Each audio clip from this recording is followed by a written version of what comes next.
திருச்செந்தூர் இடைத்தேர்தலில் டிடி கிருஷ்ணமாச்சாரி என்கிற அந்த மிகப்பெரிய நிதி அறிஞர் போட்டியிடுகிற பொழுது தலைவர் காமராஜர் டிடிகேக்காக அங்கே பிரச்சாரம் செய்கிறார்.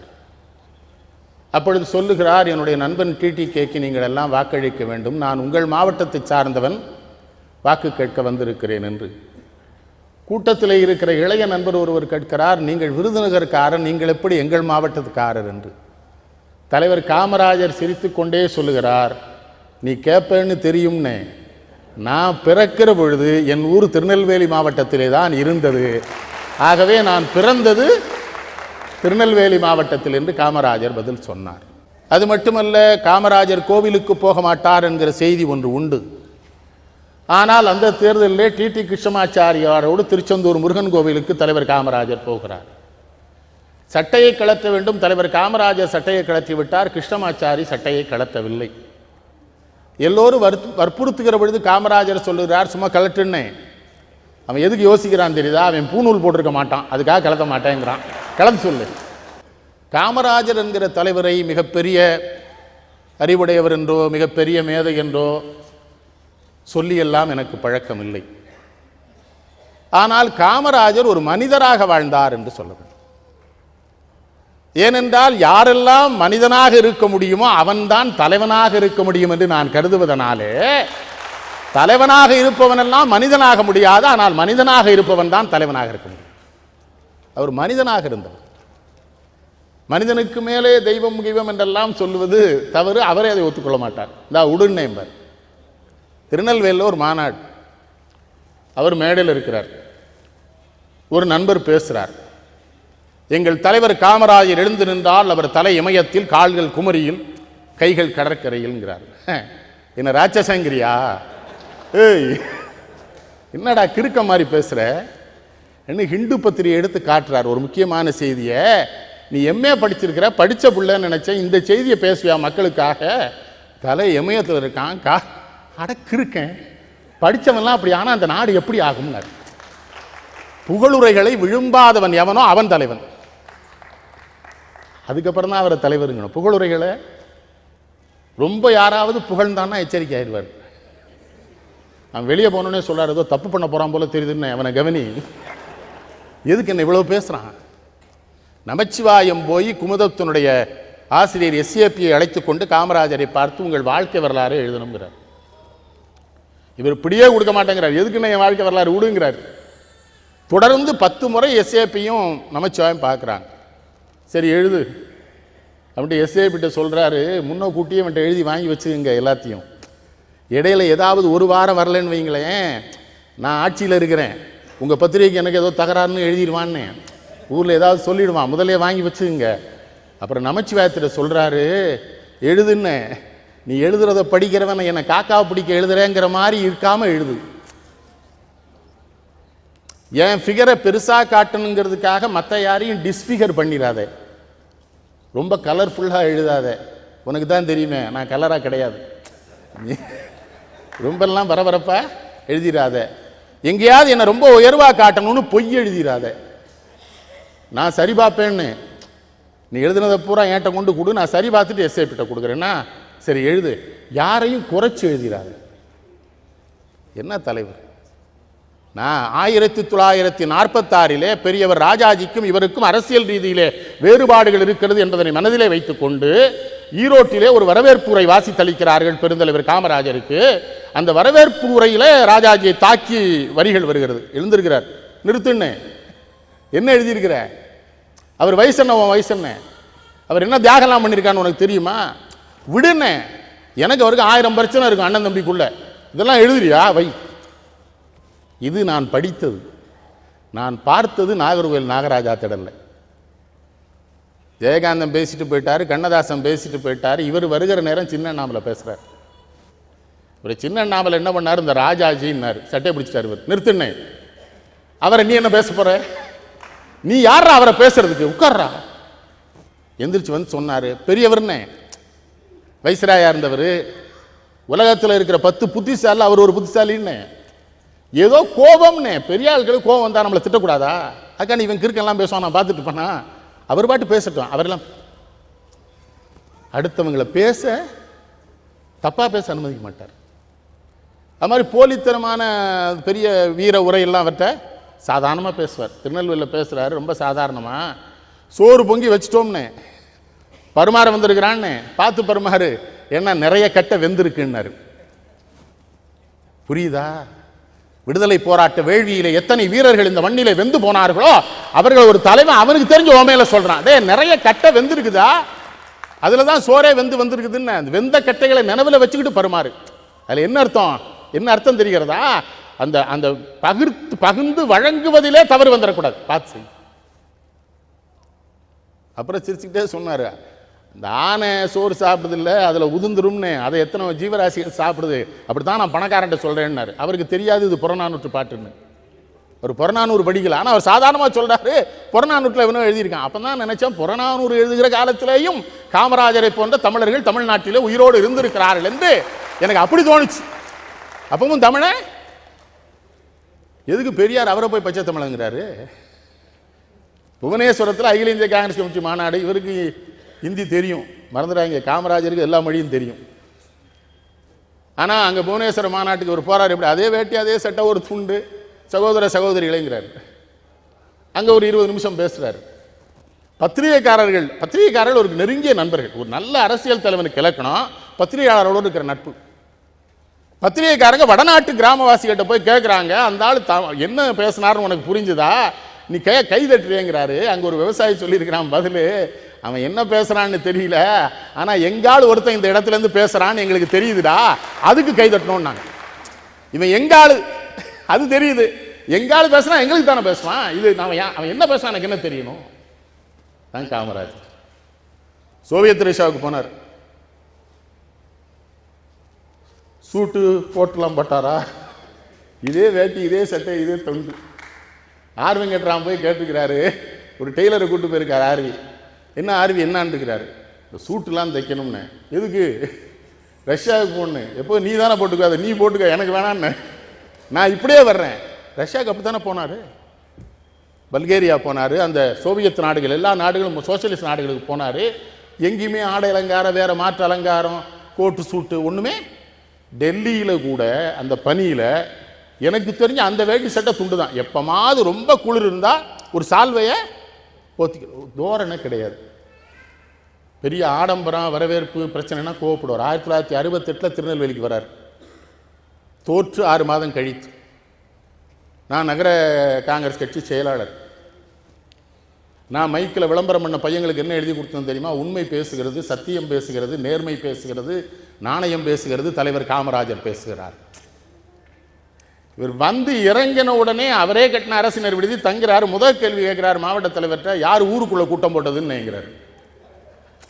ஆத்து மண்ணில் தானே போடணும், நீ ஊருக்குள்ள போட்டா மக்களுக்கு இடைஞ்சலா இருக்கும்லான்னு.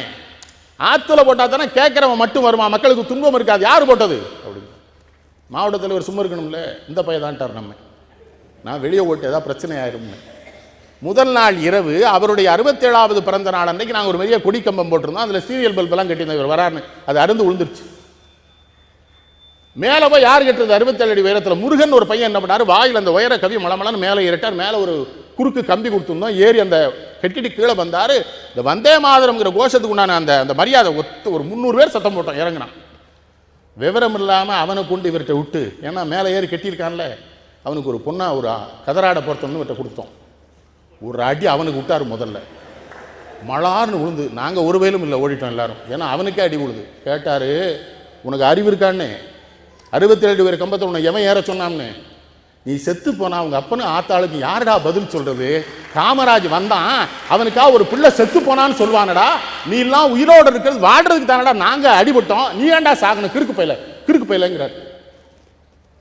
உன்னை ஏற சொன்னவன் யாருங்கிறார்? நான் ஒருத்தன் இங்கே இல்லை, நாங்க 5 கிலோமீட்டருக்கு அங்கே போயிட்டோம். அவனுக்கு அந்த அடி விழுது, ஏற சொன்னவனுக்கு.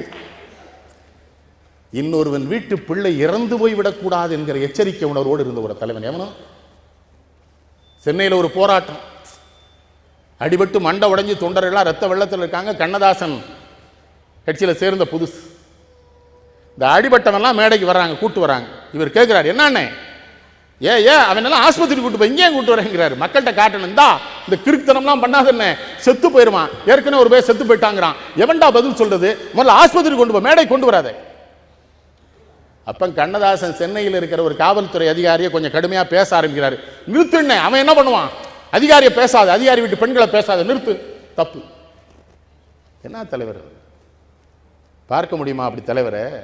திருநெல்வேலிக்கு வரார், ஒரு பிரபலமான சட்டமன்ற உறுப்பினருடைய திரைப்பட அரங்கத்தை திறந்து வைக்க வரார். மாவட்ட ஆட்சித்தலைவர் பசுபதியப்பன், அவர் ரொம்ப நேர்மையானவர் அதிகாரி. அவர் என்ன பண்ணார்? திரைப்பட அரங்கத்தை போய் பரிசோதித்து பார்த்தாரு. பார்த்துட்டு என்ன பண்ணிட்டாரு? வயரிங் சரியில்லை, பெயிண்ட் சரியில்லை, மக்களுக்கு இடைஞ்சல் இருக்குன்னு சொல்லி என்ன பண்ணார்? அனுமதி தர மறுத்துட்டார் மாவட்ட ஆட்சித்தலைவர். முதலமைச்சராக தலைவர் காமராஜர் வந்து இறங்கியாச்சு திரைப்பட அரங்க திறக்க. ஒரு தொண்டம் போய் பக்கத்தில் சொன்னா, அந்த கலெக்டர் லைசன்ஸ் தரலன்னு. நீ எதுவும் சரியா பண்ணிருக்க மாட்டா, தந்திருக்க மாட்டாங்கிறாரு. அவன் அடுத்த நைஸா ஒரு வார்த்தையை போட்டான். கலெக்டர்கிட்ட போய் கேட்டோம்யா, முதலமைச்சர் வராருன்னு சொன்னோம். அந்த ஆள் சொல்றான், நான் ராஜினாமா பண்ணிட்டு எலெக்ஷன் நின்று முதலமைச்சர் ஆயிடுவேண்டா, உங்க காமராஜர் நினைச்சா ஐஏஎஸ் ஆக முடியுமான்னு கேட்கறான் போடுறான். இவர் என்ன பண்றாரு? சிரிக்கிறாரு. ஒரு 5 நிமிஷம் கேட்க சரியா தாரடா கேட்டிருக்கான். கிறுக்கு பயலு, நான் கலெக்டர் ஆக முடியுமாடா முட்டா பயலு, உன் சேட்டையில என்ன அசிங்கப்படுத்திருக்கிறிய நீ? அட கிறுக்கன் போ.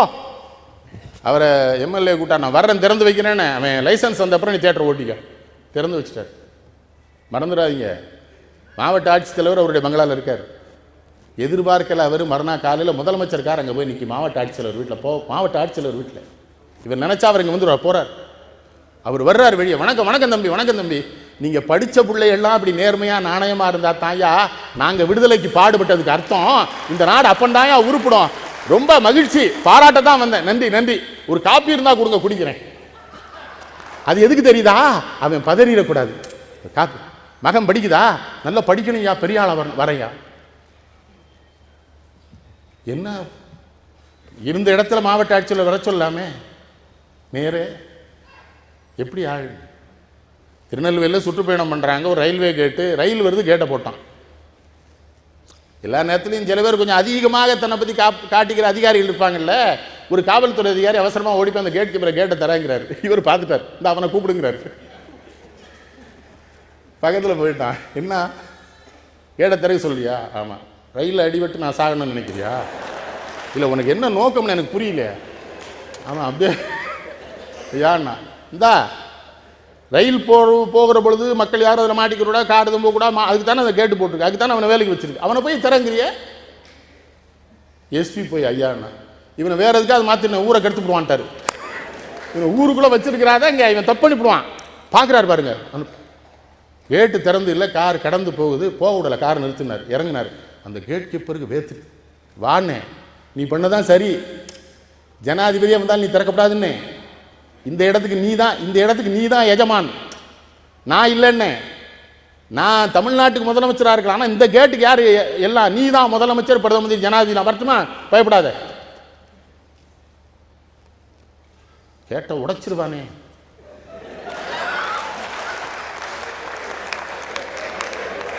வெளியேன்னா வேற, இது பொதிகை, ரொம்ப எச்சரிக்கையாக பேசணும். இது அரசு, அது வேற சிரமமாக என்ன போயிட்டோம். அங்கதாங்க சேர்மாதேவியில் தான் ஒரு ரயில்வே கேட்டில் நிற்கிறாரு. இந்த ஒரு பையன் மாடு மேய்ச்சிட்டு இருக்கிறான். அவனை கூப்பிட்றாரு, என்ன மாடு மேய்க்கிற, பள்ளிக்கூடம் போலையா? அவனுக்கு இவரை தெரியாது. சினிமாவில் நடித்தா முதலமைச்சராக இருக்கிறாரு, அவனுக்கு அடையாளம் தெரியாது. அதனால் அவன் என்ன பண்ணா, பள்ளிக்கூடத்துக்கு போனால் யார் கஞ்சி ஊற்றுவான்றான் இவரை. அப்போ ஒரு அதிகாரி அந்த பையன்ட்ட போய், என்ன இவர் நிறுத்துன்னு, அவனுக்கு என்ன தெரியுமா? என்ன நீ அவன்கிட்ட கோவப்படுற? அவனுக்கு அவன் நாட்டு முதலமைச்சரே தெரியலன்னா அவன் எவ்வளவு கேவலமான நிலைமையில வாழ்ந்துட்டு இருக்கா, அதுக்கு நம்மளாடா பொறுப்பு, நீ அவன்கிட்ட எப்படா கோவப்படலாம்? கேட்டார், கஞ்சி ஊத்துனா பள்ளிக்கூடம் போவியா? அவன் ஏறாருங்க பார்த்தான், அவரை கஞ்சி நீங்க ஊத்துறீங்க போயான்ட்டான். அவனுக்கு தெரியாது, சிரிக்கிறாரு. நேர சென்னைக்கு வந்த உடனே NT சுந்தரவடிவேலுவை கூப்பிட்டு, இந்தாப்பா சோறு இல்லாமல் பல பிள்ளைகள் பள்ளிக்கூடத்துக்கு போகாமல் இருக்கிறான், ஒரு நேரம் சோறு போட்டு அவனை பள்ளிக்கூடத்துக்கு வர வைக்கணும், ஏழை வீட்டு பிள்ளைங்க, அதுக்கு ஏதோ ஒரு திட்டம் கூடங்கிறார். 2 நாளுக்கு மதிய உணவு திட்டம் யார்? NTS கொடுக்குறாரு. புரியுதா? எப்படி ஆழம்? சின்ன விஷயங்கள் நான் பார்த்துக்கேன். ரொம்ப நகைச்சுவை உணர்வு உண்டவர். திருப்பூருக்கு போயிருக்காரு, இப்பவும் இருக்கார் சத்தார். என்ன ரகு சத்தார்னு இன்னொரு புகைப்படம் நம்பர், ரொம்ப வயசாகிட்டு இருக்கிறாரு. ஒரு இஸ்லாமிய, நல்ல கருப்பாக இருப்பார். கருப்புனா சரியான கருப்பு. பெரியவர் பேசிட்டு இருக்கார், ஒரு 10 இடத்துல இருந்து ஃபோட்டோ எடுக்கிறார். யார் சத்தார். இவர் திடீர்னு நிறுத்திட்டார், பேச்சை நிறுத்திட்டு, இப்போ எதுக்கு என்ன இவ்வளோ ஃபோட்டோ எடுக்கிற, ஒன்றையும் என்னையும் எவனாவது பார்க்க போகிறானாங்கிறாரு. அவரும் கருப்பு இவரும் கருப்பா, என்னது போட்டு இவ்வளோ சிரமம். 10,000 பேர் சிரிக்கலாம் திருப்பூர் மக்கள். பாருங்க அவர் எவ்வளோ சாதனை. நிறுத்தினேன் 10 எடுக்கிறாங்க. அந்த நகைச்சுவை உணர்வு. அது மாதிரி அலைவோசை பத்திரிகை பத்திரிகை அவர்கிட்ட ஒரு சிறப்புங்க. தினசரி பத்திரிகையாளரை சந்திச்சிருக்கிறார், பத்திரிகையாளரோட கலந்து பேசியிருக்கிறார். பல உண்மைகளை பத்திரிகையாளர்கிட்ட சொல்லுவாரா, மறைக்க மாட்டார். எல்லாம் சொல்லிட்டு அந்த அந்த அந்த அவங்க 2 பேருக்கும் இந்த நேர்மையான தொடர்பை பாருங்க. எல்லாம் முடிச்சுட்டு கடைசியில் சொல்லுவாரா, எப்பா எதுவும் பத்திரிகையில் போட்டுறாங்க பாரு. ஒருத்தரும் போட மாட்டாங்க. இந்த கட்டுப்பாடு. ஐயா அந்த செய்தி வேணாமே, நான் சொல்கிறேன் அப்போ போடு. அப்போ ஒரு தடவை எல்லா நிருபர்களும் போனால் இந்த அலைவோசை நிருபர் என்ன பண்ணியிருக்காரு, அவசரமாக நாற்காலி எடுத்து ஒரு பக்கத்தில் உட்காரணும், நாற்காலி எடுத்து இருந்த ஒரு டேபிளில் தட்டி தடுமாறி கிடுமாறி விழுந்த உடனே ஒரு சிரிச்சு கேட்டுக்காரு, என்ன அலை ரொம்ப வேகமாக அடிச்சிருச்சான்னா அலை. அப்புறம் இன்னொரு நிருபர் சொல்லியிருக்காரு, ஐயா கள்ளு கடையெல்லாம் திறந்துடலான்னு. எதுக்குன்னு, உணவு பற்றாக்குறை தீர்ந்துடும் இருக்காரு. அது எப்படி தீரும்னு இருக்காரு. கள்ளு குடிச்சிட்டானா பசிக்காதுன்னு இருக்கிறாரு. அது உனக்கு எப்படி தெரியும்னு இருக்காரு. அது உனக்கு எப்படி சொல்லு. என்ன ஒரு அற்புதமான தலைவர். நேர்மை நாணயம் ஒழுக்கம்லாம் அவருக்கு பிறப்போறவன். ஒரு தலைவன் என்பவன் தன்னோடு இருப்பவன் பாராட்டப்படுகிற பொழுது தாயை போல அதை கண்டு மகிழ வேண்டும். இந்த பொழுதில் பெரிதுவக்கும் தன் மகனை சான்றோன் என கேட்டதாய்னு வள்ளுவ பேராசான் சொன்னானே. அவர் இதே மதுரையில் தான் பேசும்போது சொல்லியிருக்கிறார், இந்த என்னையே பாராட்டாதாங்க, என்ன இந்த கக்கனை பாராட்டுங்க. ஏழை தாழ்த்தப்பட்டவன் பொண்டாட்டி பிள்ளையோட நேர்மையா இருக்கான்னு. எனக்கு தான் பொண்டாட்டி பிள்ளை கிடையாது, இருந்தா எவனாவது தப்பு பண்ணி தொலைச்சிருப்பான். பொண்டாட்டி பிள்ளையோட நேர்மையா இருக்கிறான், அவனை பாராட்டு. அவருக்கு என்ன ஒரு உணர்வு இருந்தா, முதல்ல இந்து அறநிலையத்துறை அமைச்சரா பரமேஸ்வரன் ஒரு தாழ்த்தப்பட்டவரை போட்டார். ஏன் தெரியுமா, வைத்தியநாதையர் மதுரையில் வைத்தியநாதையர் தானே கூட்டு போனார் கோயிலுக்குள்ள முதல்ல தாழ்த்தப்பட்டவர்களை. அதுக்கு தேவர் முழு பாதுகாப்பு கொடுத்தாருல. வைத்தியநாதையருக்கு பிரச்சனை வரும்னு முத்துராமலிங்க தேவர் தான், நான் ஆள் தரேன், நீ கவலைப்படாத கூட்டு போன்னு சொன்னார். கேட்டிங்களா? அந்த அந்த இந்த மதுரையில் தான் அது நடந்தது. இவர் மனசுக்குள்ள, காமராஜர் மனசுக்குள்ள என்ன நினைப்பு, இவங்களை விடுறதுக்கு ரொம்ப பிரச்சனை பண்ணாங்கல்ல, ஒரு அரிஜனையே மந்திரி ஆகிட்டா அவன் எல்லா கோயிலும் வரவேற்று தானே தீரணும். பரமேஸ்வரன் அவர் நேர்மையா இருந்தது யாருங்க, நான் காமராஜரை பற்றியே சொல்ல வேண்டாம், அவர்கிட்ட அமைச்சர்களாக இருந்தவங்களை சொன்னாலே போதும் அவர் நேர்மை தெரியும். கக்கன் இந்த ராஜாஜி அரசினர் மருத்துவமனையில் பொது மக்களோடு தானே படுத்து கிடந்தார் நோயாளியா. 1963 என் தலைவர் காமராஜர் சொன்னாரா, புரட்சி தலைவர் எம்ஜிஆர். அவர் தானே கக்கனுக்கு எல்லா வசதியும் பண்ணார். 63 எம்ஜிஆர் என்ன சொன்னார், என் தலைவர் காமராஜர்னார். காமராஜர் பிறந்த நாளில் வேணாம், அது பெரிய சர்ச்சை. 63 சொன்னார் எம்ஜிஆர். அதனால தான் எம்ஜிஆர் எவரை தன் தலைவனாக தன் மனதிலே நினைத்திருந்தாரோ அந்த தலைவன் கொண்டு வந்த மதிய உணவை சத்துணவாக மாற்றினார் எம்ஜிஆர். அதை மனசிலே வச்சிருது. காமராஜ் மேல இருந்த பற்று. என்ன தலைவர் தோத்து போயிட்டார் 67. பார்க்க போறவன்லாம் அழுறான், அவர் சிரிச்சிட்டு இருக்காரு. என்னையா தோத்துட்டீங்கன்னு. இதுக்கு தானே ஜனநாயகம் கொண்டு வந்தோம், இதுக்கு தானே சுதந்திரம் வாங்கினோம், நம்ம தேர்தல் நேர்மையாக நடத்திருக்கோங்கிறது நான் தோத்தலே தெரியுதா இல்லையா. விட்றா போ, தோத்துட்டோம். ஐயா வெடி போடுறாங்க ஐயாங்கிறான் ஒருத்தன் போய். ஏன்னா காமராஜர் வீட்டுனாலே வெடி போடுறாங்க, உள்ளே போய் சொல்கிறான், சிரிக்கிறாரு. போன தடவை நீ போட்டே இல்லை, இப்போ அவன் போடுறான். நான் முதல்ல சொன்னேன், மனுஷனாக இருந்தால் தான் இதெல்லாம் சொல்ல முடியும். ஏன்னா நீங்கள் மனுஷங்களை பூரா மனுஷங்களாக நினச்சிடக்கூடாது. நீ எது நினைக்கலாமா, அப்படி கூடவே கூடாது இல்லையா. ஒரு சாமியார் இருந்து இப்படி தான் வடலூரில் போகிறவனெல்லாம் அந்த நரி போதுன்னு இருக்கான் ஒரு ஆளை. இது புலி, இது சிங்கம்னு. வள்ளலார் போகும்போது அந்த ஒரு மனுஷன் போகிறான்னு இருக்கான். வள்ளலார் போகும்போது அவர் மனுஷன். உடம்பால் மனுஷன் பார்த்துடக்கூடாது, உள்ளத்தால். எப்படி ஆழவர். பத்திரிகையாளர்கிட்ட இருக்க தொடர்பு பெருசு இல்லை. பெரம்பலூருக்கு வராருங்க, ஒரு புகைப்பட நிருபர் கூட்டத்துக்கு வந்து புகைப்படம் எடுத்துட்டு இருக்கிறாரு. இவருக்கு என்ன நினைவு பாருங்க, பேச போனவர் பக்கத்தில் கூட்டு அந்த போட்டோகிராஃபர் சுந்தரம் இருக்கான், கூட்டுவா மேடைக்கு இருக்காரு.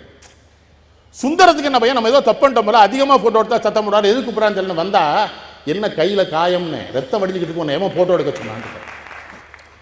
சுந்தரம் அழுறான், யா பார்த்தேன்னு நான் இங்கேருந்து பார்க்குறேன், ரத்த வடிது, என்னடா ஆச்சு அப்படின்னு. இல்லை வரும்போது ஒரு கம்பல் அடித்தா கேமரா வச்சுட்டு போக வேண்டியதானே, நான் இப்போ என்னை எடுத்து ஃபோட்டோ எடுத்தா முக்கியம் தான், இவனை முதல்ல கொண்டு ஆஸ்பத்திரியில் சேரு.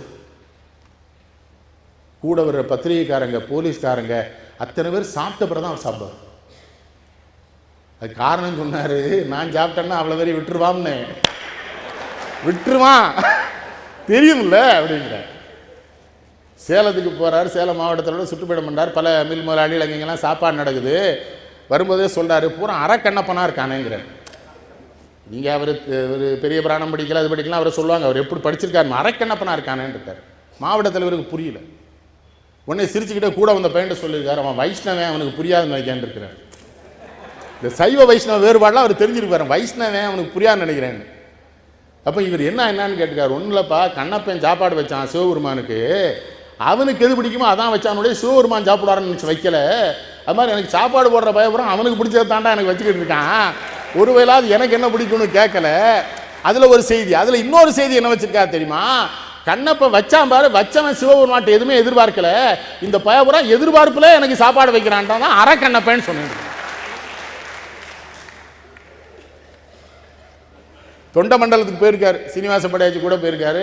எப்பா இதெல்லாம் பெரிய ஞானிகள் பிறந்த இடம் இருக்காரு. இவருக்கு ஞானின்னா யாருன்னே தெரியல, யாருக்கு மாவட்டத்துக்கு யாருன்னு இருக்காரு. கீழே இறங்கும்போது அடுத்த மாவட்டத்துக்கு நுழையும் போது, ஏண்டா நாவுக்கரசர் பிறந்திருக்காரு, அப்பர் உனக்கு தெரியலையா, கிறுக்காட்டு. நிறைய படிப்பார். என்ன பள்ளிக்கூடத்தில் படிக்கல, பள்ளிக்கூடத்தில் படித்தா கெட்டு போகணும் அவருக்கு யாரும் சொல்லி கொடுத்துருக்கான். நம்ம என்ன பண்ண முடியும்? என்ன மணி, நான் அப்படி தானே தப்பிச்சேன், நான் படிக்கல, இல்லை தப்பிச்சிட்டேன்ல. அதனால தான் நான் காமராஜன் உண்மையான தொண்டர். பள்ளிக்கூடத்தில் கெடுத்து விடுவாங்கன்னு நமக்கு தெரியும். அவருக்கு அது ஓடி வெளியே என்ன வெறும் பள்ளி படிப்பு தானே சொல்லி கொடுப்பீங்க, மனிதனாக வாழ்வதற்கான படிப்பை சொல்லித்தல. அவர் வெளியில் படிச்சிருக்காரு. அதை எத்தனை தெளிவா ஒவ்வொரு ஒரு திண்டுக்கல்லுக்கு பக்கத்தில் ஒரு கிராமத்தில் ஒரு மில்லுக்கு அனுமதி கொடுக்குறாரு. நிருபர்கள் போய் கேட்குறான், என்னங்க அவ்வளோ உள்ள தள்ளி அனுமதி கொடுக்குறீங்க? ஒன்றும் இல்லைப்பா, அது ஒரு 60 கிராமம் தாண்டி அந்த மில்லு துவக்குறான். அவனை என்ன பண்ணிட்டோம், திண்டுக்கல்லேருந்து அவனே கரண்ட் எடுத்துக்கிற சொல்லிட்டோம். அதனால் அவன் திண்டுக்கல்லேருந்து போஸ்ட் கேஸ்லாம் நட்டு கரண்ட் எடுத்துக்குவான். அப்புறம் அந்த போஸ்ட்லேருந்து நாங்கள் அந்த 60 கிராமத்துக்கு கரண்ட் கொடுத்துருவோம்ட்டார்.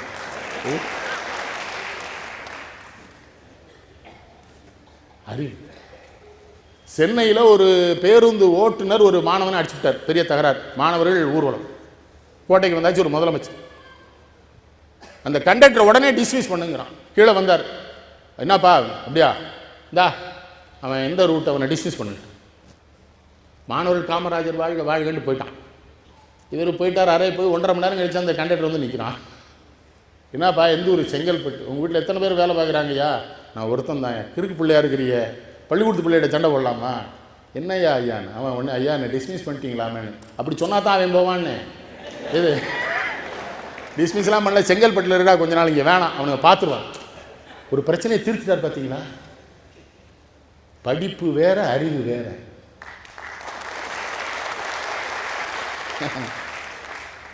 கல்வி தெளிவு தரலாம், அறிவு தராது. அறிவு பிறப்பில் வரணும். அது அவருக்கு பிறப்பில் வந்தது. அதனால அவர் சொல்லிக்க மாட்டார். அதெல்லாம் என்ன படிக்காதவன் சொல்கிறாங்களான்னு நான் எங்கேயாவது படித்தேன்னு எவன்டையாவது சொன்னேன் நான் கேட்டார். நான் சொல்லவே இல்லை, ஏன்டா சொல்கிறான்? திருநெல்வேலியில் என்ன அதெல்லாம், இந்த தாமிரபரணி ஆறு எங்கே உற்பத்தி ஆகுதுன்னு எனக்கு தெரியும்னே, அது எந்த ஊர் வழியெல்லாம் ஓடி வருதுன்னு எனக்கு தெரியும்னே, அதில் எத்தனை இடத்துல அணை கட்டியிருக்காங்கன்னு எனக்கு தெரியும்னே, அந்த அணை எந்த வருஷம் கட்டினா, எந்த இன்ஜினியர் கட்டினா, அதுக்கு என்ன செலவாச்சுன்னு எனக்கு தெரியும்னே, இந்த தாமிரபரணி எத்தனை குளங்களுக்கு பாசனத்துக்கு போகுதுன்னு எனக்கு தெரியும்னே, இது எத்தனை இடத்துல வாய்க்காலா போகுதுன்னு எனக்கு தெரியும்னே, அந்த குளங்களில் எங்கெங்கே பாசனம் நடக்குன்னு தெரியும்னே, அங்கே என்னென்ன விளைச்சல் விளையுதுன்னு எனக்கு தெரியும்னே, இதுக்கு தீர்வு என்னன்னு தெரியும்னே, இந்த ஆற்றுக்கு குறுக்க எத்தனை ஊரில் பாலம், சின்ன பாலம், பெரிய பாலம் கட்டியிருக்கான்னு தெரியும்னே, அதை எவன் கட்டினான்னு தெரியும்னே, எந்த வருஷம்னு தெரியும்னே. என்ன கழுத, எனக்கு பூகோளம் தெரியாதுன்னு. அப்பா பாப்பா பாப்பா, நான்லாம் மிரண்டிருக்கேன் அவரை பார்த்து.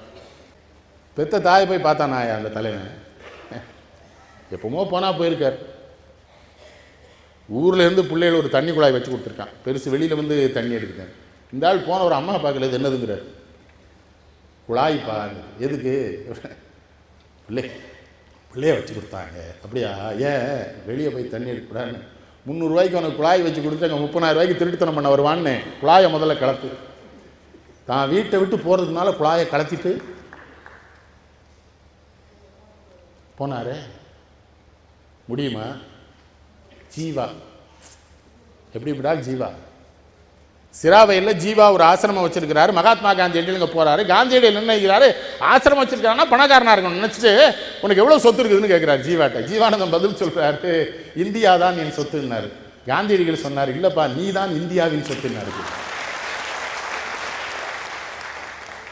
தலைவன்கள்லாம் எவ்வளவு நேர்மையா அன்பா இருந்திருக்கானுங்க பாருங்க. இந்த ஜீவா தாம்பரத்தில் இருக்காரு. எங்க? குடிசையில். காமராஜர் அங்கே வராரு, முதலமைச்சர். காரை நிறுத்திட்டு, ஏப்பா ஜீவா இங்கேயே தான், இங்கே தானே எங்கேயோ இருக்கிறான்னு சொன்னாங்க, எங்கே இருக்கிறான்? இறங்கி வேட்டியை மடிச்சுக்கிட்டு சாக்கடையெல்லாம் தாண்டி பார்க்க போகிறேன். என்ன ஜீவா? நோய்வாய்ப்பட்டிருக்கிறாரு, மருந்து வாங்க பணம் இல்லை. அவன் மனைவிட்ட சொல்லியிருக்காரு, நான் உனக்கு ஒரு வேலை கொடுப்பேன், இல்லைன்னா மருந்து வாங்க பணம் கொடுப்பேன். இந்த சண்டாள பைய வேணாம்பானே, வாங்க மாட்டானே. உனக்கு ஒரு வீடு தரண்டா ஜீவாங்கிறார். அவர் சொல்லார், எனக்கு வீடு வேணாம் காமராஜ், இந்த நிலம் பூரா இங்கே இருக்கிற ஏழைகள் இருக்கான்ல, இவங்களுக்கு பட்டா போட்டு கொடுங்கிறார். அவர் ஒரு சின்ன பிரச்சனை, அங்கே இருக்கிற காங்கிரஸ்காரர் குறைஞ்ச நிலம் போதுங்கிறார், ஜீவா அதிகம் வேணுங்கிறாரு. இது முதலமைச்சர் அங்கே வர்றாரு, அந்த காங்கிரஸ்காரர் வீட்டுக்கு போகும்போது ஜீவா வரட்டும்னு கூப்பிட்டு விடாரு. ஜீவா வந்து உட்கார்றாரு. ஜீவா என்ன பண்ணியிருக்காரு, கொஞ்சம் கோபத்தில், காமராஜ் இந்த காங்கிரஸ்காரன் சட்ட பாக்கெட்டில் இருக்கான்னு இருக்கிறாரு. போய் உட்கார்ந்த உடனே அந்த காங்கிரஸ்காரர் என்ன பண்ணியிருக்காரு, ஐயா நீங்கள் என் சட்ட பாக்கெட்டில் இருக்கேன்னு ஜீவா சொல்ல. ஜீவா தானடா சொல்கிறாப்புல, ஜீவா தவிர அவர் யாரா நம்மளை சொல்ல முடியும்? அவன் எவ்வளோ பெரிய ஆள் சொல்லட்டும். சொல்லிட்டு ஒரு சிரிச்சா சொன்னா, ஜீவா நீ இப்போ என் கட்சியில் இல்லை, நான் இப்போ அவன் பாக்கெட்டில் தானே இருப்பேன், நான் உன் பாக்கெட்டில் இருக்கேன்னு தாண்டா நினைக்கிறேன், நீ என் கூட இல்லையேன்னாரான். என்ன அடுத்த முறை தாம்பரம் போறாரு, அவ்வை தொடக்கப்பள்ளியை துவங்கி வைக்கிற காமராஜ். மனசை பாருங்க, நிறுத்துறாரு. ஜீவா இருக்கானா பாரு, இறங்கி போறார். ஜீவா இந்த அவ்வை தொடக்கப்பள்ளியை திறந்து வைக்க போற வரியாங்கிறார். அப்போ ஜீவா சொல்றாரு, அதுக்கு அடிக்கல் நாட்டினதே நான் தாங்கிறார். ஒருத்தனை என்கிட்ட சொல்லியே, வா நீ போ காமராஜ், நான் வர்றேன் கொஞ்ச நேரத்தில். ஏன்டா நீ போயே, நான் வரேங்கிறார். அரை மணி நேரம் கழிச்சு ஜீவா போறாரு. ஏன்டா அப்போவே என் கூட காரில் வந்திருக்கலாம்ல? இல்லைடா ஒரு வேட்டி தான் இருந்ததுடா, துவைச்சு காய போட்டிருந்தேன், உடுத்திட்டு வர்றதுக்காக தாண்டா. தேசபக்தன் ஒன்று தெரியுமா? அதான் காமராஜ். ஜீவாவுக்கு தெரிஞ்சால் ஒத்துக்கிட மாட்டான். ஜீவாவுக்கு தெரியாமலேயே ஜீவா மனைவிக்கு ஒரு வேலை போட்டு கொடுத்துட்டார், அவன் கஷ்டப்படக்கூடாது. கடைசி நிகழ்ச்சியில் ஜீவா சொல்கிறாரு, இந்த காமராஜ் பரங்கி மலை பக்கத்தில் குண்டக்குடி அடிகளார் இடம் தரேங்கிறாருப்பா, இந்த தியாகிகளுக்கெல்லாம் சேர்ந்து ஒரு நகரம் கட்டிடலான்னு பார்க்குறேன், அதுக்கு நீ உதவி பண்ணுமேங்கிற. தாராளமாக பண்ணிடுவோம், சாமி தரேங்கிறாரா, பண்ணிடுவோங்கிறார் இவர். 2ஆம் நாள் ஜீவா மரணப்படுக்க. முதல் வார்த்தை சொல்லியிருக்கிறார், மனைவிக்கு ஃபோன் பண்ணியிருக்காரு. 2வது வார்த்தை காமராஜுக்கு தகவல் சொல்லியிருக்காரு. எப்படி தலைவனுங்க நினைச்சா, நமக்கு காமராஜெல்லாம் நினைச்சா சில நேரம் காமராஜரை பற்றி நான் பேசிய ஒலிநாடாவை கேட்டுட்டு திருநெல்வேலியில் சில மாணவர்கள் கேட்குறா, இப்படி ஒருத்தர் இருந்தாரா? அவர்கிட்ட மந்திரி இருந்தார் தெரியுமா, ராமையா. இறந்து போனார்யா சென்னையில். சொந்த ஊர் புதுக்கோட்டைக்கு அவர் சடலத்தை கொண்டு வர காருக்கு வாடகை கொடுக்க அவர் குடும்பத்திட்ட பணம் இல்லை, மந்திரியா இருந்தவர். உங்களுக்கு நினைவு இருக்கிறதா? மீனவர் குலத்து பெண், கன்னியாகுமரியை சேர்ந்தவங்க, லூர்தம்மாள் செய்மன். இப்போ 8 மாதத்துக்கு முன்னால் அநாத நிலையத்தில் இறந்து போனாங்க காமராஜ்கிட்ட மந்திரியா இருந்தவங்க. இதிலிருந்தே காமராஜர் எவ்வளவு நேர்மையாக இருந்திருப்பார் என்று உங்களுக்கு தெரியவில்லையா? அவர் அமைச்சர்கள் எப்படி இருந்திருக்கிறார், இதை வச்சுல அவரை பார்க்கணும். நல்ல சனால் சக்கரமென்றார் யார் விடுங்க, அவர் காங்கேயம் பண்ணையார், அவர் பூவராகம பிறப்பாலே பெரிய பணக்காரர் பிள்ளை, சிஎஸ் ஒரு பெரிய குடும்பத்து பிள்ளை, அது வேற. இவன் பூரா ஏழை. விருதுநகரில் ஒரு கொலை, பேருந்து நிலையம், காவல்துறை பொறுப்பு கக்கன்ட்ட. பெரியவர் இரவு கூப்பிடுறாரு, யாரு? கக்கனை. இந்த விருதுநகரில் கொலை நடந்தது எல்லாத்தையும் அரெஸ்ட் பண்ணியாச்சா? கக்கன் பண்ணியாச்சியா? ஒரு பேரை சொல்லி கேட்கிறார். அவனேங்கிறார். யார் அது? காமராஜருடைய மருமகன், தங்கச்சி மகன். என்னன்னு, அந்த கொலை உண்டு கீழே விழுந்த மரண வாக்குமூலத்தில் இவன் பேரையும் சொல்லியிருக்கான்ல, ஏன் கைது பண்ணலங்கிறார். யோசிக்கிறார் கக்கன், நம்ம மருமகன், அதெல்லாம் தப்பு இல்லையா, நான் அப்போ கைது பண்ண சொல்ல. இல்லை நான் அப்போவே கைது பண்ண சொல்லிட்டேன், அவனை கைது பண்ணிட்டாங்க, இனிமேல் இப்படி தப்பு பண்ணாதீங்க. யாரு? மருமகன். அதை விட சிறப்பாக அந்த மருமகனை கூட்டு ஒரு பெரிய பேருந்து உரிமையாளர் அங்கே போயிட்டார், ஒரு ஒரு ஒரு வழித்தடத்தை வாங்குறதுக்கு. காமராஜ் அந்த வழித்தடத்தை வேற யாருக்கும் கொடுத்துட்டார். கொடுத்து 1 வாரம் கழிச்சு அந்த பேருந்து உரிமையாளர் கூட சொல்றாரு, அங்கே நீ தான் பஸ் ஓட்ட முடியும்னு எனக்கு தெரியும்னே, ஆனால் நீ அவனை கூட்டு வந்த பார்த்தியா, அதுக்கு தான் நான் அவனை கொடுக்கல. நீ எங்கே தப்பு பண்ண பார்க்குறிய, நீயும் கெட்டு அவனையும் கெடுக்க பார்த்தேன், அது கொடுக்குற. இப்போ நாமே சென்னைக்கு பார்க்க போனோம் வைங்களேன், இப்போ கோவிந்தராஜன்லாம் இருக்கார், பார்க்க போனோம், என்ன பண்ணுவோம், போய் எங்கே வந்தேன் பார், பார்க்க வந்தேன், பார்த்தாச்சுல போன்றுவார், பார்த்தாச்சுல போ. அந்த தங்கச்சி வழி பேரன் ஒரு போய் மெடிக்கல் சீட்டு கேட்டிருக்கான், மார்க் வாங்கியிருக்கியா, மார்க் வாங்கியிருக்கியான்னு மார்க் வாங்கினா இன்டர்வியூவில் சீட்டு கிடைக்கும். போ விளாத்திகுளம் சுப்பா ரெட்டியார், அவங்க அப்பா வந்து பெரிய தியாகி, அவர் ஒன்று, அவர் பேரன் கஷ்டப்படுத்துனா என் கூட வா காமராஜ், அவர் வரவே மாட்டேங்கிறாரு, கூட்டு போயிட்டான். அது தியாகி எப்படி ஆளா, இவர் கூட நண்பர்னா எப்படி இருப்பார், அவரும் இவர்கிட்ட 1 மணி நேரம் பேசியிருக்காரு, பேரனை பற்றியே சொல்லலை, வரட்டுமா காமராஜ்னு இருக்காரு. காமராஜ் கேட்டுக்காரு, ரெட்டியார் எதுக்கு வந்த, என்ன பேரை வெளியே நிற்கிறானாங்கிறாரு சிரிச்சுக்கிட்டு. என்ன சீட்டு கேட்டானா, ஆமாம், என்ன சொன்னேன், மாட்டேன்னு சொன்னேன்டா, வம்புடிச்சு கூட்டு வந்துட்டான், வரட்டுமான்ட்டார் அவர். வெளியே வந்தால் பேரன் சொன்னா, நீ பேசினே இல்லை அவர்கிட்ட, அவன்கிட்ட எங்கடா பேச, எல்லாம் அயோக்கியத்தனை தப்பு, நீ என்னை கூட்டு வந்தே தப்புங்கிறாரு கிழமை. நீங்களாம் என்னையா ஆளுங்க. தஞ்சாவூரில் கும்பகோணத்தில் ஒரு தேவர் காமராஜுக்கு ரொம்ப உண்மையானவர். நேரம் வந்தால், காமராஜ் வீட்டில் கல்யாணம் வச்சுருக்கேன் வந்துட்டாங்கிறார். கல்யாண வீட்டுக்கு வரதுக்கு தான் நான் முதலமைச்சராக இருக்கு, நான் போடான்ட்டார். அவருக்கு ரொம்ப வருத்தம். என்னடா அப்படி சொல்ல, போடா முதலமைச்சர்னா கல்யாண வீட்டுக்கு வருதா போன்ட்டார். ஆனால் கல்யாணத்தன்னைக்கு காலையில் முதலமைச்சர் கார் அவர் வீட்டு வாசல் நிற்கும். அவர் வெளியே ஓடி வந்து ஒரு வரமாட்டேன்னு சொன்னேன், என்னடான்னு உடனே சொல்கிறாரு, நான் வரேன்னு சொன்னேன்னா கடன் வாங்கி பெரிய மண்டபம் பார்ப்பேன், கடன் வாங்கி செலவு பண்ணுவேன், உன்னை கஷ்டப்படுத்துறதுக்காக நான் உனக்கு நண்பனாக இருக்கிறேன், வந்துட்டல வா சோறு போடு. சோறு போடுங்கிறதோட நிறுத்தலை, எவ்வளோ பெரிய மனுஷன் பாருங்க, பிள்ளைகளை ஆசீர்வாதம் பண்ணுங்கிறாரு. எல்லாம் கல்யாணங்கள்லாம் நான் பண்ணணும்டா, நான் பண்ணக்கூடாடா, இருக்கா வாடா, என்னை கூப்பிடாடா. மனுஷன் அதான் முதல்லே சொன்னேன். கல்யாணம் பண்ணலைங்கிற நினைவு ஒரே ஒரு முறை தான் அவருக்கு வந்தது. அடிபட்டு கிடந்தார்ல, அப்போ தான் சொன்னார், வீட்டில் பொம்பளை பிள்ளைகள் இருந்தால் மஞ்சப்பத்து கிஞ்சப்பத்து அரைச்சி போட்டு காயப்படுத்திட்டுப்பா, அவங்க டாக்டர்கள் அறுத்து கட்டிட்டான்ட்டார். டாக்டர்கள் எப்படியா தப்பாக ஒரு வரி வருமா வாயிலிருந்து, தப்பான செய்தி ஏதாவது சொல்வாரா? அம்பாசமுத்திரத்துக்கு வந்திருக்கிறார், அரிஜனங்கள் போய் வணங்குறாங்க, என்னப்பா அப்படிங்கிறாரு, எங்களுக்கு ரோடு வேணுங்க. அப்படியா அப்படியா, இந்த ரோடு போடக்கூடாதுங்கிறதுக்கு ஒரு இன்ஜினியர் இருப்பான், அவனை கூப்பிடுங்கிறாரு. எது கிண்டலை பார்த்தீங்களா? அந்த இன்ஜினியர் வந்துட்டார். இந்த அவன் ஏதோ ரோடு கேட்குறான். உடனே அந்த இன்ஜினியர் சொன்னார், இல்லைங்க நம்ம போட முடியாது, நீ சொல்வேன்னு சொன்ன அவங்கள்ட்ட, போட முடியாது பார்த்தியா, சொல்லிட்டான் பார்த்தியா அப்படிங்கிறாரு. எல்லாரும் சிரிக்கிறானுங்க. என்னடா அவர் சொன்னார், இன்னும் ரோடு போடுறதுக்கு தாண்டா வச்சிருக்குது, வந்தவொடனே வந்தானே முடியாதுன்னு ஏன் சொல்கிறேன். இல்லையா, அது பஞ்சாயத்துக்கு சொந்தமான இடம், நம்ம போட முடியாது, அவ்வளோதானே. ஆமாம், இந்த பஞ்சாயத்து தலைவர் திருமலை தேவர் நிற்பார், திருமலைங்க வா அஜெண்டா விடு, இந்த இடத்த என்ன பண்ணு, மாவட்ட நிர்வாகத்துக்கு அரசாங்கத்துக்கு மாற்றி கொடு, அங்கேயே எழுதி அவ்வளோ வேட்டி கையெழுத்து வாங்கி, அங்கேயே தாசில்தார் சீலை போட்டு கலெக்டரை கூப்பிட்டு நீ கையெழுத்து போடு, 6 மாதம் கழித்து நான் வருவேன், ரோடு இருக்கணும். முடிவு.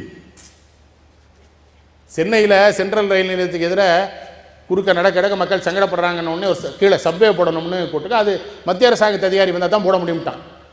ஒரு மத்திய அரசாங்கத்து அதிகாரியை பேசி வர வச்சாச்சு. அந்த ஆள் வந்து 2 மணி நேரம் அதுக்கு ஒரு விவாதம்லாம் நடத்தி டீ காப்பிலாம் குடிச்சு கடைசிலன்னு சொல்லிட்டான், போட முடியாதுன்னு இருக்கான். இவர் என்ன பண்ணிக்காரு, எந்திரிச்சேன்னா கொண்டு வேண்டார், உட்காருன்ட்டார். ஏன்டா டெல்லியிலேருந்து உனக்கு ஏரோப்ளேன் டிக்கெட் வாங்கி கொடுத்து உன்னை கூட்டு வந்து நான் பாதை பண்ணணும்னா முடியாதுன்னு சொல்லுகிறார் அதிகாரி. முடியணும், என்ன செய்யணுமோ செய், மேலே நான் பேசிக்கிறேன். பண்டித ஜவஹர்லால் நேரு என்கிற அந்த மாபெரும் மனிதன் இவரை பார்த்தாலே சிரிப்பாராம். இவர் டெல்லிக்கு பார்க்க போனால் என்ன, இவர் கூட ஆர்வி சிஎஸ் பக்தவச்சல் எல்லாம் போயிருப்பாங்களாம். என்ன காமராஜ் வரான், உத்தரப்பிரதேசம் அந்த அப்போல்லாம் வட மாநிலங்கள்லாம் ரொம்ப முன்னேறணும், இப்போ தானே முன்னேறி இருக்கிறான். நீங்கள் தமிழ்நாட்டுக்கு பெருமை என்ன தெரியுமா, விமானத்தில் வருகிற பொழுது வெளிநாட்டுக்காரங்க சொல்கிறாங்களா, இந்த சென்னை வந்துடுதுமானா, அந்த ஒளி வெள்ளத்தை பார்த்து காமராஜ் ஆளுகிற இடம் அது, அவ்வளோ லைட்டு தெரியுது பாருன்னு. இவர் என்ன பண்ணுவாராம், எந்த மாநிலத்துக்கெல்லாம் ஒதுக்கின நிதி அந்த மாநிலம் வாங்கலை அதெல்லாம் தெரிஞ்சு வச்சுக்கிட்டு இவங்களெல்லாம் கூட்டு போகிறது. நேரு என்ன பாரான், இல்லை யூபிக்கு எவ்வளோ ஒதுக்கிருக்கிறீங்க, இங்கே அவங்கெல்லாம் வாங்கலை, அது தமிழ்நாட்டுக்கு கொடுங்க. நேரு சிரிப்பாரான், சரி நான் ஃபினான்ஸ் மினிஸ்டர் சொல்கிறேன், வாங்கிக்கங்க காமராஜ். இன்னொரு சிறப்பு பாருங்க, சத்தியமூர்த்தி ஐயர் தான் இவரை வளர்த்தார் இல்லையா. முத்துராமலிங்க தேவர் இவருக்கு உதவியாக இருந்தார் தேர்தலில். இவர் பதவியை திறந்தார்னு பாராட்டுறாங்க. இவங்க யாருக்குமே ஒரு விஷயம் புரியலைங்க. அவர் முதல்ல எந்த பதவிக்கு வந்தார், விருதுநகர் நகரசபை தலைவராக அவரை தேர்ந்தெடுத்தாங்க. அப்போ சிறையில் இருந்தாருங்க. சிறையிலேருந்து வந்து 1 மணி நேரம் தான் நகரசபை தலைவர் பதவியில் இருந்தார். ராஜினாமா பண்ணிட்டு போயிட்டு, பதவியை ராஜினாமா பண்ணுறது ஒரு ஒன்றும் புதிய விஷயமே இல்லை, வேணாம் இந்த வச்சுக்கோ கொடுத்துட்டு போயிட்டார். அப்படியா, இவர் சத்தியமூர்த்தி ஐயர் வீட்டில் சாதாரண தொண்டனா தூங்கிட்டு இருந்திருக்கிறார். நேரு அங்கே தான் தங்குவாருங்க. காமராஜ் பயங்கர கொரட்டை விடுவார். நேரு இரவு எந்திரிச்சிருக்காரு, சத்தியமூர்த்தி நான் தூங்கன்னா அவனை எழுப்பி அனுப்பு, அவன் இருக்கக்கூடாது, அவன் யாருன்னு இருக்கிறார். அவர் சொல்லிருக்க, அவன் நல்ல காங்கிரஸ் சொன்ன அதெல்லாம் இருக்கட்டும், நான் தூங்க முடியல, ஒன்று என்ன வெளியே அனுப்பல, அவனை அனுப்புனார். மறந்துடாதீங்க, தன் உறக்கத்திற்கு இடையூறாக இருந்த காமராஜரை தான் நிரந்தர உறக்கத்திற்கு போகிற பொழுது அவன் கையிலே இந்த தேசத்தை ஒப்படைத்தான் நேரு. முதல்ல உறக்கத்துக்கு இடைஞ்சலா இருந்தவன் இவன் தான் இந்தியாவை உறங்காம பாதுகாப்பாங்க. மறந்துடாதீங்க, ஒரு செய்தி சொல்கிறேன். NT சுந்தரவடிவேலு சொல்கிறாரு, 300 குடும்பம் இருந்ததுன்னா ஆரம்பப்பள்ளி, 2000 குடும்பம் இருந்ததா நடுநிலைப்பள்ளி, 5000 பேர் இருந்தானா உயர்நிலைப்பள்ளி, திற பள்ளிக்கூடங்கிறார். சொல்லிட்டு என்ன மனுஷன் பாருங்க, கற்கை நன்றே பிச்சை புகிலும் கற்கை நன்றேன்னு தமிழ் சொல்லுது. யாரை சொல்லுது? படிக்கிற மாணவர்கள் பிச்சை எடுத்தாது படிக்கணுங்குது. ஆனால் ஒரு மாநிலத்தின் முதலமைச்சர், ஒரு மிகப்பெரிய விடுதலை போராட்ட வீரன், 6 வருட காலம் வெங்குடுமை சிறையில் வாடியவன், அந்த தலைவன் காமராஜர் மக்கள் முன்னாலே நின்று சொல்லுகிறான், இது ஆசிரியர்களே, நான் உங்களை கெஞ்சி கேட்டுக்கொள்கிறேன், ஏழைகள் உங்களை நம்பித்தான் குழந்தைகளை அனுப்புகிறார்கள், ஆகவே அந்த குழந்தைகளை ஏமாற்றி விடாதீர்கள் ஆசிரியர்களை சொல்லிட்டு அடுத்த வார்த்தை சொல்றான், இவர்கள் பசிப்புணி போக்க சோறு போட வேண்டும், நான் ஊராக வந்து பிச்சை எடுக்க தயாராக இருக்கிறேன், எனக்கு பிச்சை போடுங்கள் கேட்கிறான். இவன் கற்கல, இவன் பிச்சை கற்கிற மாணவர்கள் பிச்சை எடுத்துடக்கூடாது, அவன் அத்தனை பேருக்கு சேர்த்து நான் பிச்சை எடுக்கிறேன்னு சொன்னான்னா அவனை தவிர ஒரு மாமனிதன் இந்த மண்ணில வேறு எவன் வாழ்ந்திருக்க முடியும்? நான் பிச்சை எடுக்கிறேன், அவன் எடுத்துடக்கூடாது. பள்ளிக்கூடத்துக்கு போயிருக்காரு, பணக்கார விட்டு பிள்ளை ஒரு மாதிரி ஆடை போட்டிருக்கான், ஏழை விட்டு பிள்ளை ஒரு மாதிரி பார்த்தாரு. உடனே சுந்தரவடிவேலு கூப்பிட்டாரு, எப்பா ஒவ்வொருத்தன் ஆடையிலேயே ஒருத்தனுக்கு ஒருத்தன் வேறுபாடு இருக்குது, பயிலுக்கு மனசில் கஷ்டம் வந்துடக்கூடாது, என்ன பண்ணலான்னார், சீருடை கொண்டு வந்தார். எல்லோரும் ஒரே மாதிரி துணி, ஒரே மாதிரி சட்டை, வேறு எதுவும் வந்துடும்ல, என்ன பிரச்சனை? எப்படி தலைவர்? எத்தனை நிகழ்ச்சியில் எனக்கு பார்க்க முடியல, இப்பெல்லாம் பார்க்க முடியாது. மகாத்மா காந்தியை நம்பினார், ஒன்று, நேருவை ஏற்றுக்கிட்டார், வித்தியாசம். உலகத்தில் இந்த நாட்டில் தானே அதிசயங்களே நடந்திருக்குது. உலக நாடுகள் முழுவதும் அந்தந்த நாடுகளிலே விடுதலை போராட்டத்திற்கு தலைமையேற்ற தலைவர்கள் தானே அந்த நாட்டிலே முதல் தலைவர்களாக வந்திருக்கிறாங்க. செஞ்சினத்தை எடுத்துக்கிடுங்க, மாசத்துக்கு லீ சோக்கி அவங்க தானே வந்தாங்க. ரஷ்யாவில் லெனின் வந்தார், பிரான்ஸில் டிட்டோ வந்தார். இந்திய துணைக்கண்டத்திலே மட்டும்தான் இந்த விடுதலை போராட்டத்திற்கு தலைமை தாங்கியவன் எவனோ அவன் ஒதுங்கி கொண்டான். அவன் ஒதுங்கி கொண்டு என்னுடைய வாரிசாக நேரு இந்த இடத்திலே இருப்பான் என்றான். உலக வரலாற்றிலேயே பதவிகளை துறப்பதற்கும் பதவிகளை துச்சமாக மதிப்பதற்கும் மனிதர்களுக்கு தொண்டு செய்வதுதான் பெருமை என்று சொல்லித் தருகிற ஒரு மிகப்பெரிய அரசியல் வழிகாட்டுதலை தேசத்தந்தை காந்தியடிகள் செய்தார் என்றால் அதை பின்பற்றியது பெருந்தலைவர் காமராஜர் ஒருவரே இந்த நாட்டிலே. எனக்கு பதவி வேணாம், அடுத்தவனை வச்சுப்பார். இன்னொரு சிறப்புங்க, காரில் கிளம்பியிருக்கார், முன்னால் சைரன் அடித்து ஒரு போலீஸ் பேருக்கு வண்டியை நிறுத்திட்டார். அவனை கூப்பிடு, நான் உயிரோடு தானே இருக்கேன், ஏன் சங்கு ஊதுறான்? ஐயா நான் முதலமைச்சர்னா அதான் வேண்டான்னு, இந்த காருக்கு பெட்ரோல் வீணாமல, இந்த போலீஸ்காரனுக்கு உனக்கு வேறு வேலை இருக்குல்ல, அதை போய் பாருன்னு, இந்த மக்கள் வரிப்பணத்தை வீணா செலவிக்க பண்ணுறீங்கன்னா ஒத்த காரு போதும் போயிரு. அவன் பாட்டு சங்கு ஊதிட்டு போகிறான் முன்னால், நீ சொல்ல வேண்டாமா என்கிட்ட போ. ராஜாஜி தானே அவரை எதிர்த்தாரு, கட்சி ஆரம்பித்தார், இந்த கருப்பு காக்கா கல்லால் அடிங்கன்னா ராஜாஜி அவ்வளோ சொல்லியிருக்காரு. ராஜாஜி மருத்துவமனையில் கிடக்கிறார், இவர் ஓடுறார். எல்லா மரியாதையும் செய்யணும், மரியாதை குறைஞ்சிடக்கூடாது, அவருக்கு எல்லாம் செஞ்சிடணும், சரியா செய்யல, இறந்துட்டார்.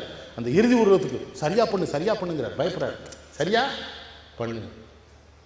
பெரியார் உங்களை ஏன் ஆதரிக்கிறார்னு கேட்குறான். தெரியாதுன்னு அந்த ஆள் ஆதரிச்சிருக்கிறார், என்ன உனக்கு சொல்கிறாங்கிறார், அவர் ஆதரிக்கிறார், நான் ஒன்றும் கேட்கல.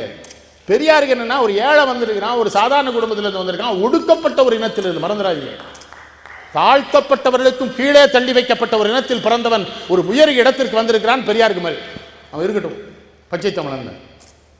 யாரு பெரியார்? பெரிய தலைவனுக்கு விழா, பொதிகைக்கு நன்றி. ஏன்னா இதெல்லாம் இது பதிவாயிரும், 108 நாடுகளுக்கு தெரியும். 108 நாடுகளில் இருக்கிற தமிழர்கள், இந்தியர்கள் அவரை பற்றி தெரிஞ்சுக்கிடுவாங்க. அவரை உயிரோடு எரிக்கவே முயன்றாங்க டெல்லியில். அப்போ கூட அவரை பாருங்கள், அந்த சமையல்காரர் போய் ஓடினுங்க, இந்த ஏன் ஓடணும்னு, அவன் என்ன தீ வச்சு வரட்டுமேங்கிறார். இந்த கிராமம் டவுன் சைட்னா 8 தெரு தாண்டி ஓடிடுவான். இந்த கிராமத்திலே பிறந்து வளர்ந்து இந்த தீயெல்லாம் பயப்பட மாட்டாங்க, என்னதான் வரும் பார்த்துருவோம். ஏன்னா சிவகாய் அவர் ஊரில் மாரியம்மன் கோயில் பண்டிகையில் சின்ன வயசில் யானை சங்கிலி எடுத்துகிட்டு ஓடிடுது, ஊரே ஓடி இருக்கு. இவர் மட்டும்தான் நின்று அந்த சங்கிலி தூக்கி இந்த யானை மேலே போட்டு யானையை நிறுத்திட்டார், பயப்படாம. எதையும் கண்டு அஞ்சாததுக்கு ஒரு அறிவு வேணும், அது மறந்துடாங்க. அஞ்சாமல் இருப்பது ஒன்றும் பேர், அஞ்சுவது அஞ்சாமை பேதமைன்னு சொல்லுது தமிழ். எதற்கு அஞ்சனமோ அதற்கு அஞ்சனும், சிலதுக்கு அஞ்சவே கூடாது. ஒரு உன்னதமான தலைவனை நினைவு கூற மதுரை சரியான இடம். ஏன்னா இங்கே தான் முதல்ல தாழ்த்தப்பட்டவர்கள் கோயிலுக்குள்ளே போனாங்க. இந்த தாழ்த்தப்பட்டவர்களுக்கு நிகழ்ந்த கொடுமையை தீர்க்க வைக்கத்தில் தந்தை பெரியார் போகிறவர்கள், அவரோட இவர் காமராஜர் அந்த போராட்டத்தில் கலந்து கொண்ட ஒரு வரலாறு படித்தவர்களுக்கு தெரியும். அது இங்கேயும் நடக்குது. அதனால் மதுரை நான் தேர்ந்தெடுத்தேன். பொதிகையில் கேட்டேன், இங்கே நடத்துவோம் என்ன, அவங்க ஒத்துக்கிட்டாங்க. ரொம்ப மகிழ்ச்சி உங்கள் அனைவரையும் சந்தித்ததிலே. இப்பொழுது பட்டிமன்றம் துவங்குகிறது. அந்த உத்தமமான தலைவரை குறித்து சிந்திக்க கூடியிருக்கிறோம். அவர் செய்தது நிறைய, ஆனால் எதிலே அவர் சிறந்து விளங்கினார், எது அவருடைய நிலைக்கு புகழுக்கு காரணமாக இருக்கிறது என்பது குறித்து சிந்திப்பதற்காக